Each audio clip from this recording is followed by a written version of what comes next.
Assalamualaikum warahmatullahi wabarakatuh. Selamat datang di channel As by Story.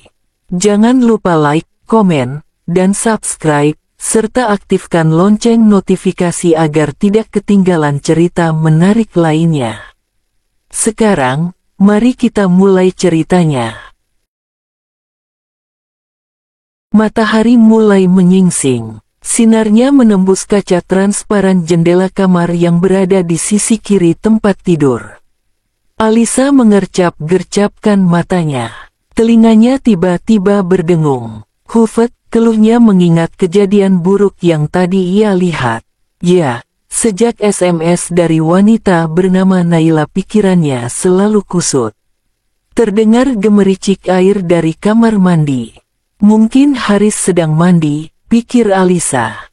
Melihat ponsel Haris yang tergeletak di atas nakas, Alisa pun dengan sigap meraih ponsel itu. Mengharapkan mendapat sebuah titik terang dari sana. Sudah bangun? Pertanyaan Haris membuat Alisa tersentak. Saking cerobohnya ponsel Haris sampai jatuh ke lantai. Haris menyipitkan mata, merasa ada yang ganjil akan tingkah Alisa. Tadi malam saja gadis itu tidak bercerita banyak, tidak seperti biasanya. Sayang, kakak sama Naila itu gak ada hubungan apa-apa.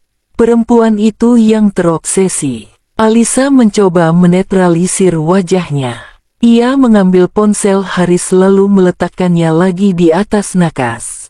Alisa cuma mau pinjam ponsel buat telepon mama tapi nanti saja setelah kakak salat duha. Tidak salat duha, ini baru mau wudu. Ya sudah lekaslah ambil air wudu. Setelah salat tiba-tiba Haris merebahkan tubuhnya di sajadah Alisa. Menjadikan paha Alisa sebagai bantal. Haris mencairkan suasana agar sang istri tak mencurigainya lagi. Bagi kamu ada tidak titik dan koma dalam mencintai? Enggak tahu, jawab Alisa malas berpikir. Haris sudah menjelaskan siapa Naila. Bahkan dia melaporkan nomor iseng yang mengirim pesan ancaman ke polisi. Akan tetapi, sikap Alisa belum pulih seperti dulu kala. Tak ada tanda koma dalam cinta karena cinta tak bisa dipisahkan. Tak ada tanda titik jua dalam mencintai karena mencintai itu tak ada akhirnya. Dan mencintai paling tinggi adalah mencintai Allah serta mencintai segala sesuatu karena Allah. Sebab, apabila kita mencintai segala sesuatu karena Allah, kita tidak akan berkurang rasa cintanya walaupun ia berlaku kasar dan tidak akan bertambah karena ia berlaku baik kepada kita. Susahnya hati, ketika kita mencoba membenci karena seseorang melakukan kesalahan, tetapi masih saja terselip rasa sayang. Itu yang dirasakan Alisa. Ia mencoba membenci Haris semampu yang ia bisa. Namun, semakin besar usahanya membenci semakin besar juga rasa cinta dan takut kehilangan yang ia rasakan. Pertanyaan itu tergiang lagi di otaknya. Bagaimana jika nanti Haris selingkuh? Kenapa malah melamun, sayang? Pertanyaan Haris menyadarkan Alisa dari lamunan panjang. Jangan sedih lagi dong. Kakak sedih dan gak bisa fokus kerja kalau kamu sedih. Maaf. Haris memainkan jari-jari Alisa.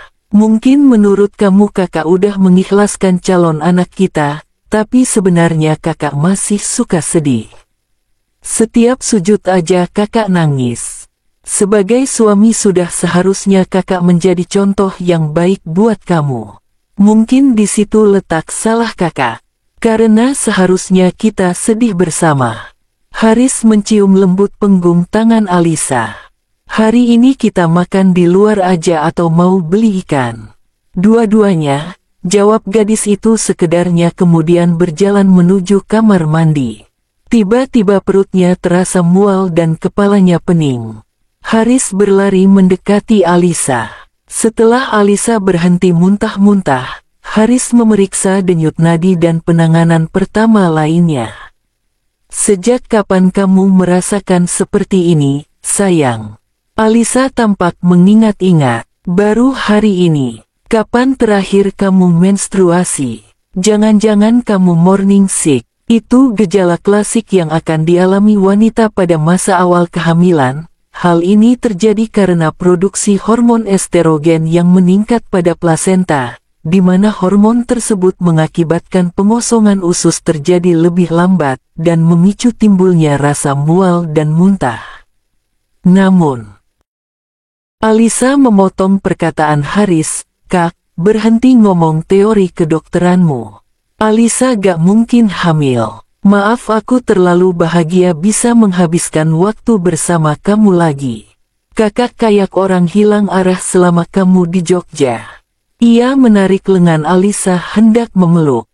Tetapi Alisa menolak. Kenapa gak mau dipeluk? Bibirnya mengerucut. "Gak apa-apa. Saya Aang." Ayolah jadi Alisa yang ceria, cerewet, manja.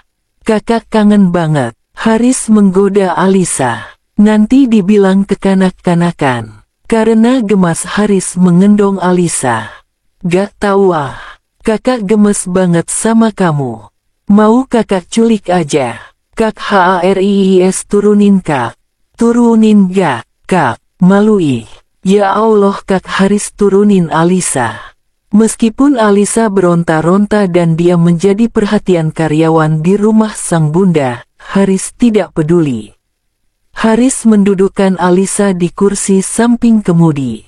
Dengan cepat menyetir mobilnya. "Kak Haris apa-apaan?" Alisa malu banget tahu gak?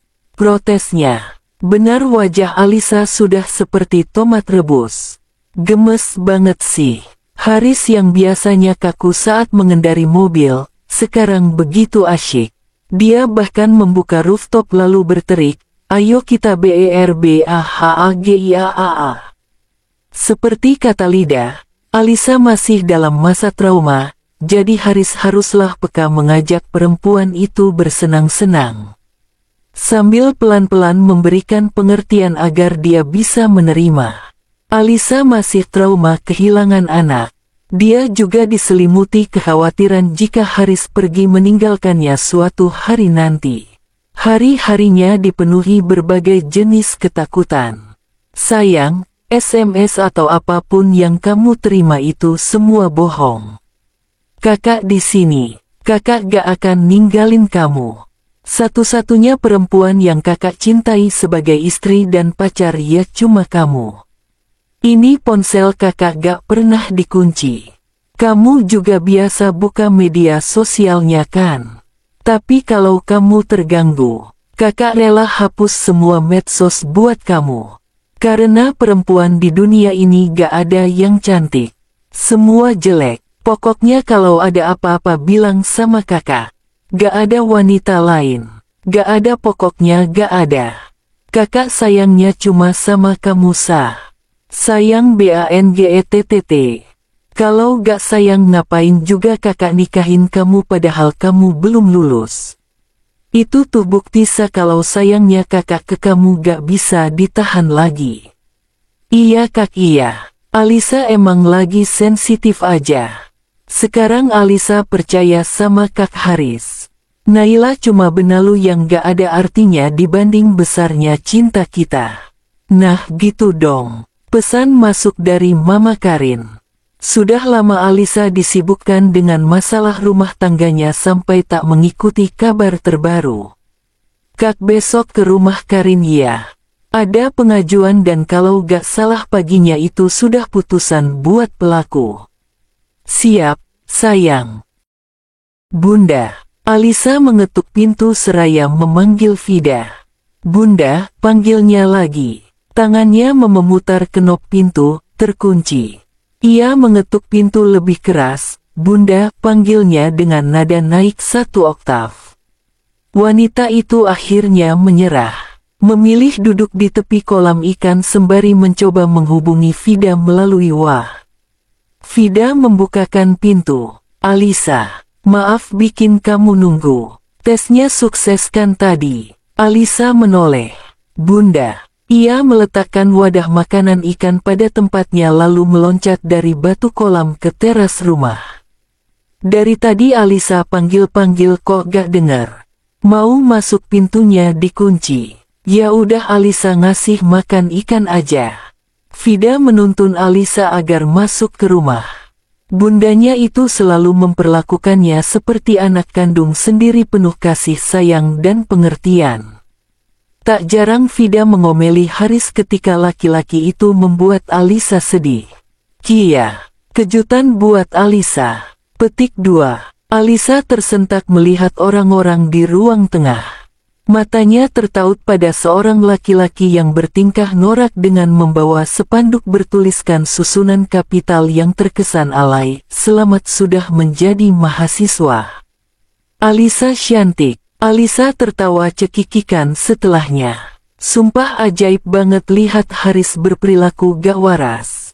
Jingkrak-jingkrak gak jelas sama nenteng spanduk.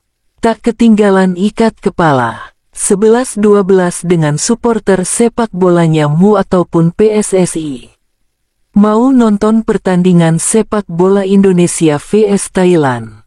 Udah lewat kali Riz. Haris langsung membuang spanduk dan mendekat dengan kedua tangan yang terbuka siap membawa tubuh mungil Alisa dalam dekapan tetapi dihadang oleh Vida.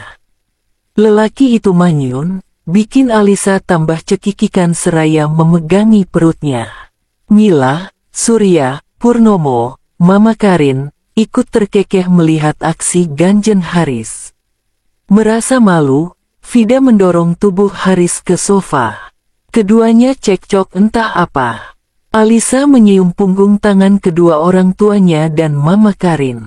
"Selamat ya sayang. Keren banget bisa masuk UI, ucap Mama Karin. Tante ikut seneng. Pasti di atas sana Karin juga seneng. Pembunuh Karin sudah dipenjara. Motifnya tidak logis. Hanya karena sakit hati dengan Papa Karin, pria berusia 40 tahun itu meracuni gadis tak tahu apa-apa.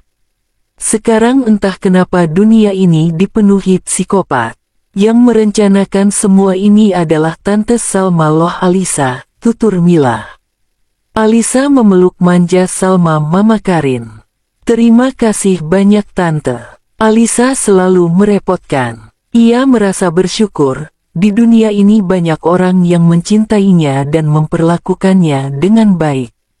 Kedua orang tuanya, ayah bunda Haris, Mama Karin, dan sang suami, Haris. Alisa baru sadar, bagaimana bisa lelaki itu tampak batang hidungnya di sini.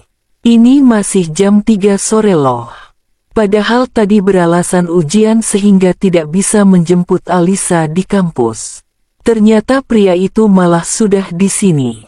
Alisa melirik sekilas kepada Haris, lelaki itu malah ganjen bukan main, memonyong-monyongkan bibirnya seolah ingin mencium.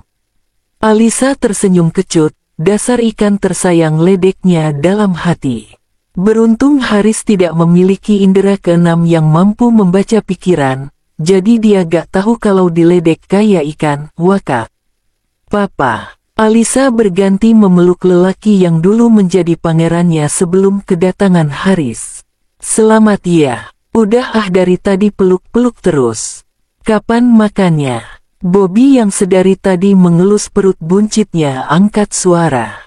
Ternyata anak itu ada di sini. Ngumpet di sofa sembari bermain game. Purnomo mengusap ubun-ubun anak itu. Kamu belum minta maaf ke Tante Alisa kan tentang yang kamu kotorin rumah. Bobby berjalan ke depan Alisa lalu menodongkan tangan kanan untuk meminta maaf. Alisa menerima salamnya dan menjajarkan tingginya dengan anak itu dengan membungkuk. Besok lagi jangan nakal ya. Bobby mengangguk lemah. Anak pintar. Alisa berteriak 3 detik kemudian. Bobby mulai berulah. Ketika Alisa kembali berdiri, tiba-tiba anak bertubuh mimel itu menginjak kaki Alisa hingga memerah. Alisa kesal bukan main. Boleh gak jadiin Bobby sate dikasih cabai, bumbu kacang, kecap, bawang merah? Enak kali ya. Anak itu menjulur-julurkan lidahnya. Berlari menjauh dari posisi Alisa. Alisa tak ingin membalas, ia memilih mengusap kakinya dan mengobrol dengan Mama dan Salma. Bobby tampak kecewa. Jujur saja, ia memang suka melihat tantenya marah. Menggemaskan. Sementara Purnomo dan Surya mengobrol dengan topik yang berbeda. Vida dan Haris, masih aja cekcok. Kamu itu udah tante anggap seperti anak tante sendiri. Andai saja Karin masih hidup, pasti dia bahagia. Pasti Karin di sana bahagia kok tante. Haris duduk di samping Alisa, menyandarkan kepalanya pada pundak sang istri. Aku kangen kamu. Alisa berdeham, akting sok jual mahal. Salah siapa datang gak bilang-bilang. Pakai acara bohong sampai rumah jam 8 malam segala. Sayang, Haris masih merajuk. Alisa menyingkirkan pundaknya hingga membuat Haris hampir terjatuh di sofa. Alisa mau ngomong sama Tante Salma dulu kak, tutur Alisa yang membuat Haris berdecak sebal lalu pergi. Dalam hati Alisa loncat-loncat, kapan lagi bisa nyuekin Haris? Ya gak? Salma yang melihat tingkah Haris dan Alisa hanya menggeleng lemah. Dulu tante juga seperti itu sama Om. Salma berdeham, seolah akan membawa perbincangan mereka ke tahap yang lebih serius. Ini ada titipan dari Karin untuk kamu. Kotak ini tante temukan di bawah kolong nakas lengkap dengan curahan hatinya. Silahkan kamu baca sendiri sayang. Mata Salam sudah berkaca-kaca. Alisa menerima kotak. Terima kasih tante, tatapnya haru. Ketika yang lain menikmati makanan, Alisa masuk ke kamar. Ia duduk di kursi rias. Sebelum membuka bingkisan ia menatap bayangannya dari pantulan cermin. Aisyah, aku akan membuka ini. Perlahan ia membuka kotak. Ia menemukan sebuah kain panjang berwarna maron. Sebelum membuka lembaran kain itu, tangannya mengait selembar kertas putih. Ia mulai membaca goresan tinta hitam di sana. Tanggal 21 Januari, pukul 0. Malam ini kusematkan doa kepada Allah SWT untuk sahabatku Alisa. Hufat, setiap menatap wajah cantik nan sumpringahnya hatiku merasa sakit. Pantaskah aku disebut sahabat jikalau membiarkan ia terjerumus pada api neraka? Pantaskah aku disebut sahabat jikalau membimbing Alisa saja saya tidak bisa? Ah, sayang. Aku hanya mampu menyimpan kerudung dan kertas ini. Semoga suatu saat kerudung ini dapat menutup kepalamu ya sah. Menutupi dari panas sinar matahari dan neraka. Menutupimu hingga kita bertemu di janahnya. Aku mencintaimu sahabatku. Butiran bening itu begitu angkuh membanjiri pipi Alisa. Dengan tangan bergetar ia membuka lipatan kain panjang itu dan menjadikan tudung kepala. Ia menatap lurus pada bayangan cermin dengan air mata yang terus mengalir. Kenop pintu diputar. Pintu putih itu memunculkan seorang laki-laki berbadan jangkung. Laki-laki itu tidak mengatakan apapun. Ia melangkah ke tempat Alisa, duduk dan menatap dari pantulan cermin. Haris tak perlu bertanya. Bukan pertanyaan yang Alisa butuhkan saat ini. Lelaki pemilik mata teduh itu menekuk kakinya agar sejajar dengan Alisa. Ia memutar kursi rias agar wanita itu berhadapan dengannya. Kedua tangan kokoh itu mengusap lembut pipi Alisa lalu merapikan tudung yang gadis itu kenakan. Kamu cantik kalau pakai jilbab. Puji Haris dengan senyuman yang mengembang. Alisa menangis. Karin pasti bangga sama kamu karena kamu sudah berhijab bahkan sebelum membaca pesan dari dia. Bibir Alisa bergetar seolah ingin mengatakan sesuatu. Tak apa Alisa, ikhlaskan Karin ya. Haris ingin melepas kerudung dari kepala Alisa. Namun dicegah oleh gadis itu. Haris tersenyum. Membawa Alisa dalam pelukannya. Sud. Haris menenangkan Alisa. Sepersekian menit kemudian, Haris mengambil sesuatu dari dalam nakas. Ia memberikan 3 buah buku kepada Alisa. Buku ini sudah lama kakak simpan. Ini untuk menuntun kau menjadi wanita yang baik. Kamu sudah terbaik di mata kakak. Tapi kamu juga harus tampil terbaik dan cantik di mata Allah. Alih-alih menerima, Alisa mengembalikan buku itu. Haris menaikkan sebelah alisnya. Katanya kakak, Hicks, imamku jadi ya acari Alisa, Hicks. Petik 2. Haris tersenyum lagi. Tangannya mengusap lembut ubun-ubun gadis berkulit kuning langsat itu. Alisa mengait tangan Haris, mencium tangan itu dengan hormat. Alisa ingin menjadi anak salehah, wanita salehah, istri salehah, dan ibu salehah kak. Bimbing Alisa wahai imamku. Aku percaya engkaulah yang diutus Allah untukku. Pasti sayang. Haris mendekatkan wajahnya pada wajah Alisa. Hingga keduanya hanya tersisa jarak sepersekian centi. Alisa memejamkan mata karena wajahnya mampu merasakan hembusan nafas lelaki itu. Jantungnya pun mulai bersikap abnormal. Lunjak-lunjak gak karuhan. Haris, Alisa, teriak bunda dari lantai bawah. Alisa menjauhkan wajahnya dari Haris lalu beranjak pergi. Ayo kak turun, ajaknya lalu pergi begitu saja meninggalkan Haris yang berdecak kesal. Gagal romantis. Persidangan dimulai dan selesai ketika palu hakim ketua diketukkan pada alasnya 2 kali. Dengan adanya semua bukti, Saudara Dono ditetapkan sebagai terpidana dengan hukuman penjara seumur hidup. Alisa tersenyum lega sembari menatap Haris. Sang suami mencium pelipis istrinya sebelum keluar dari ruang persidangan. Keluarga Karin tidak banyak yang hadir. Ibu Karin pun masih menangis dan terpukul. Alisa kini cukup bernapas lega. Meskipun putusan hakim tidak bisa mengembalikan Karin, setidaknya psikopat itu jera. Ia berdoa, semoga orang-orang seperti Dono diberikan cahaya hidayah oleh Allah sehingga menjadi orang yang lebih baik. Tadi sebelum Dono masuk ke jeruji besi, ia menatap keluarga Karin penuh rasa bersalah. Tidak ada kata yang terucap, hanya ada genangan air mata di sepasang matanya. Alisa mengartikan itu sebagai permintaan maaf. Semoga saja itu benar. Malam semakin larut. Alisa masih duduk di bangku yang sama sebelum persidangan. Matanya merayapi aktivitas di luar sana.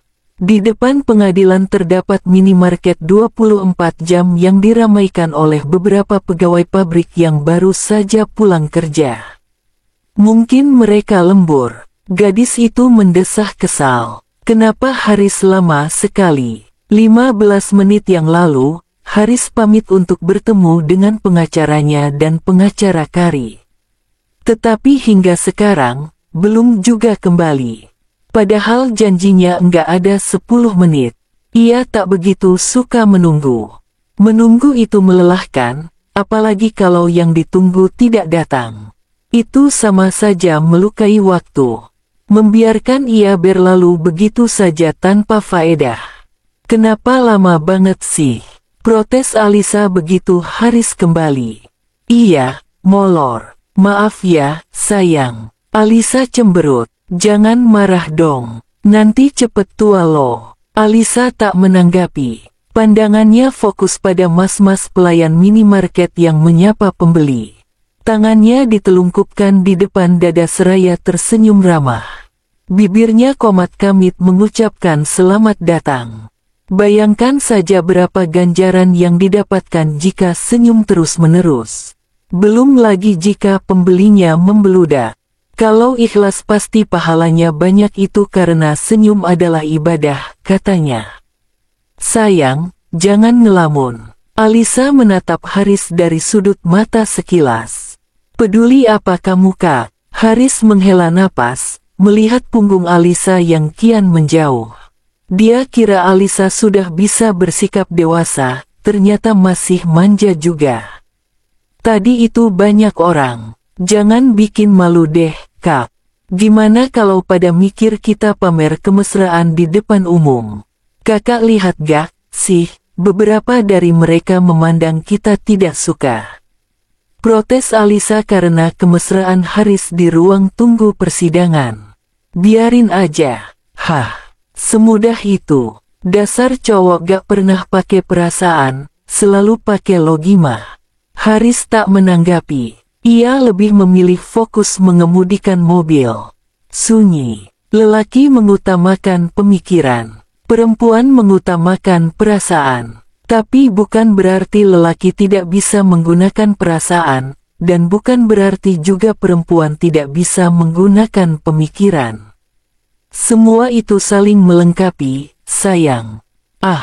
Lagi-lagi lelaki yang sedang mengemudi itu pandai sekali merangkai kata untuk membuat orang terkagum-kagum. Dulu, ketika Haris menjadi manusia es, maksudnya manusia sedingin es, mungkin lelaki itu belajar merangkai aksara dalam diam. Orang yang memiliki sifat pendiam itu memiliki 1001 macam rahasia. Siapa yang tahu? Meleleh adek. Bang, komentar Alisa asal. Keduanya lantas terkekeh. Loh, kok belok ke arah airport? Mau pergi ke kutub utara buat dinginin sikap kakak yang udah meleleh? Iya, jangan dong, kak. Jeda beberapa saat. Kak, jangan, please. Ya enggak lah. Tanpa kamu di sisiku aja, aku udah kedinginan, apalagi ke kutub utara. Tambah dingin nanti. Alisa ikut menggombal, kan ada aku yang menghangatkanmu. Iya deh, iya. Lelaki itu tertawa. Seturunnya dari mobil, Haris berjalan sambil menggandeng tangan Alisa. Tangan kanan Alisa juga menggenggam Haris, sementara tangan kirinya mengusap-usap lembut perutnya, terbiasa saat masih hamil. Seorang perempuan berpakaian serba hitam berdiri misterius di depan pintu darurat. Dari gaya berdirinya, Alisa merasa tidak asing, tetapi siapa? Untung tidak telat, kata Haris. Perempuan itu membalikkan tubuh. Alisa, Dokter Lida. Alisa melihat koper besar di sekitar perempuan itu. Dokter mau kemana? Aku mau mengabdikan diri di daerah peperangan. Dengan berat hati Haris menyetujui sahabatnya. Haris udah bilang ke kamu? Tanya Lida. Alisa menolak. Soal kepergian kakak, enggak. Kak Haris gak bilang apa-apa. Alisa. Tiba-tiba Lida menarik Alisa dalam pelukan. Saya minta maaf. Sebenarnya saya dan Naila bekerja sama untuk memisahkan kamu dengan Haris.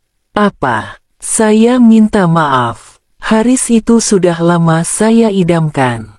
Saya tidak terima dia menikah dengan kamu. Tapi sekarang saya sadar bahwa sayalah yang salah. Saya harus pergi. Saya takut jika di dekat kalian hati saya semakin sakit dan tidak tahu batasan. Sekali lagi aku minta maaf. Seperti halnya manusia biasa. Alisa tidak akan mudah memaafkan begitu saja. Rasanya sakit, seperti ditusuk dari belakang. Alisa berjalan mundur, menjauh dari Lida. Lida pun semakin merasa bersalah. Wanita itu menghapus air matanya sambil mendorong troli berisi koper. Kak, apa itu benar? Iya Alisa. Lida sudah mengakuinya sendiri. Ya Allah. Kenapa ada saja orang yang ingin memisahkan kita kak? Yang penting Allah selalu melindungi kita. Barang-barangnya aku taruh di bagasi mobil dulu, ya. Kamu nyusul ke bawah. Haris meninggalkan kamar dengan menenteng satu tas liburan.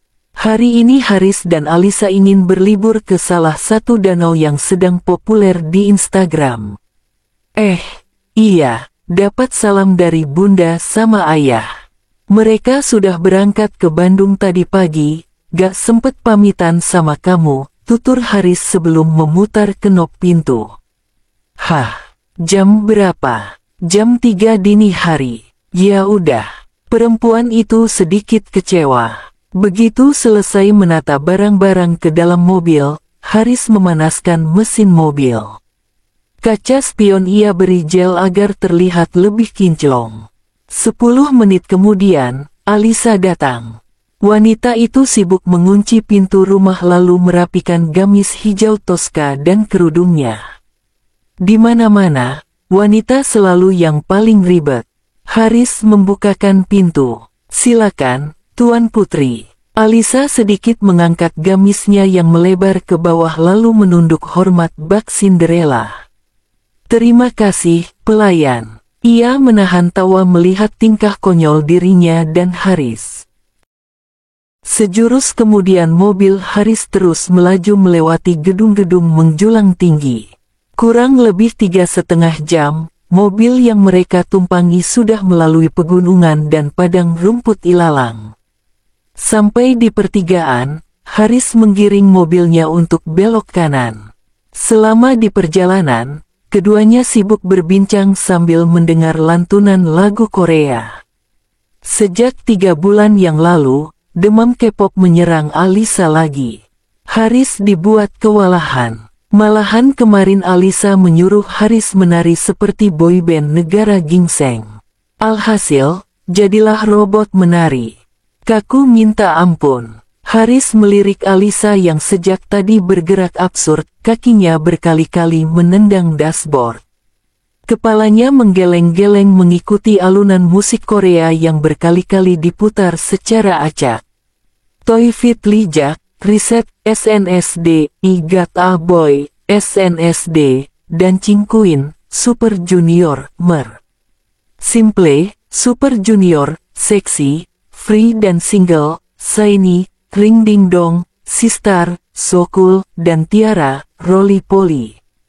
"Udah anggun pakai gamis gitu, ya tingkahnya jangan lunjak-lunjak. Bedakan perintah agama dengan akhlak.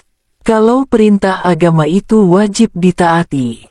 Kalau akhlak bisa diperbaiki," dalih Alisa. "Iya deh." Haris mengaku kalah. Gunung yang berada di sisi danau menjulang tinggi, memperindah view pada tempat wisata baru itu. Tampak para remaja tengah hunting foto. Mungkin fotonya untuk diunggah di Instagram dan di-tag ke akun anak kekinian. Mungkin saja, maklumlah, bagi anak sekarang, like dan follower adalah hal yang amat berarti. Kadang, di-unfollow saja marah atau balas dendam dengan unfollow balik. Bahkan, ada yang kejam langsung ngeblok.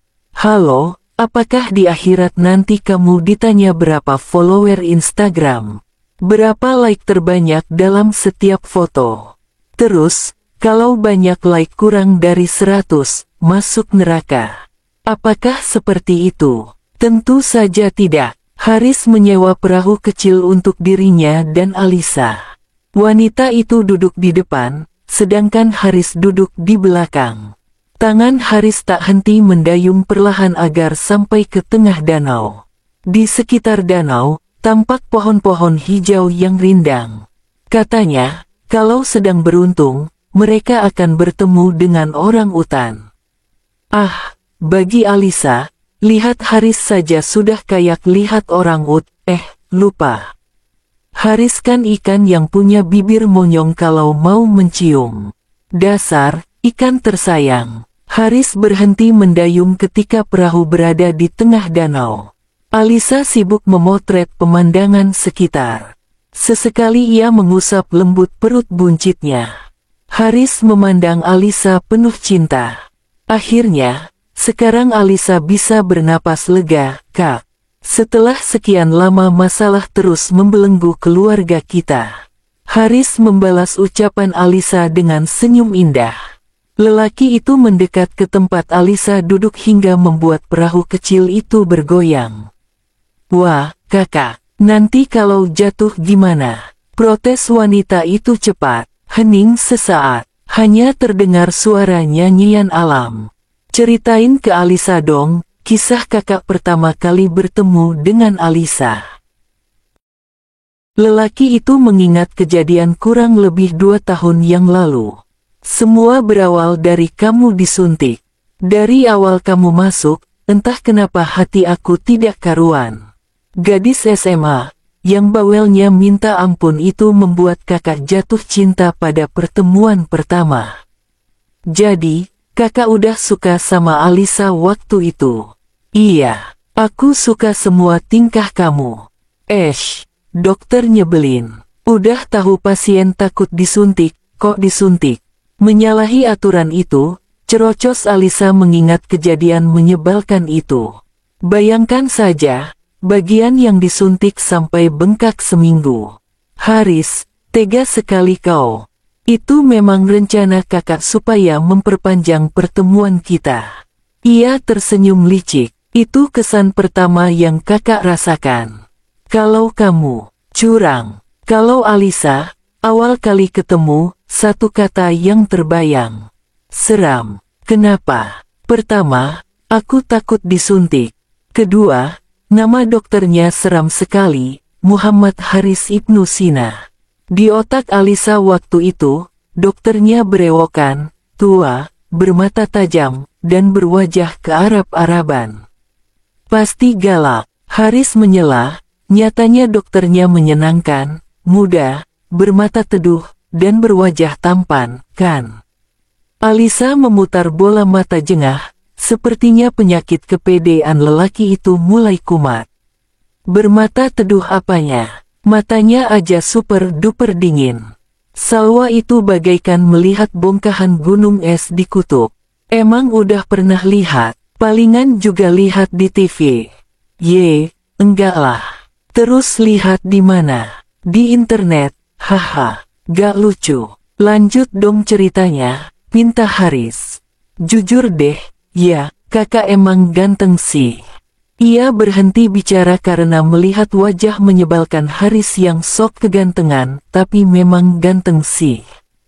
Tapi, dikit, dan sumpah, waktu itu kakak benar-benar dingin. Kebencian Alisa memuncak ketika jarum panjang yang tajam itu berhasil nyungsep. Ya Allah, Kak, itu sakit banget. Maafin kakak, ya, pinta Haris tulus lalu mencium lembut ubun-ubun Alisa yang tertutup oleh hijab. Hati Alisa berdesir. Aku mencintaimu, Kak. Aku juga mencintai. Lelaki itu memberi jeda. Alisa Salwa Syafitru. Kamu memperindah perjalanan cintaku. Dr. Maria G. Alisa menangis haru. Sungguh dia bersyukur memiliki suami seperti Haris. Allah menyatukan keduanya dengan begitu indah meski perbedaan serta halangan merintang. Namun, semua itu kini tak berarti lagi sebab kehilangan, cobaan, dan ujian yang ditimpakan sudah pasti sesuai kemampuan hambanya. Buktinya, ujian justru mengeratkan keduanya dalam garis iman. Allah Maha Besar. Tamat.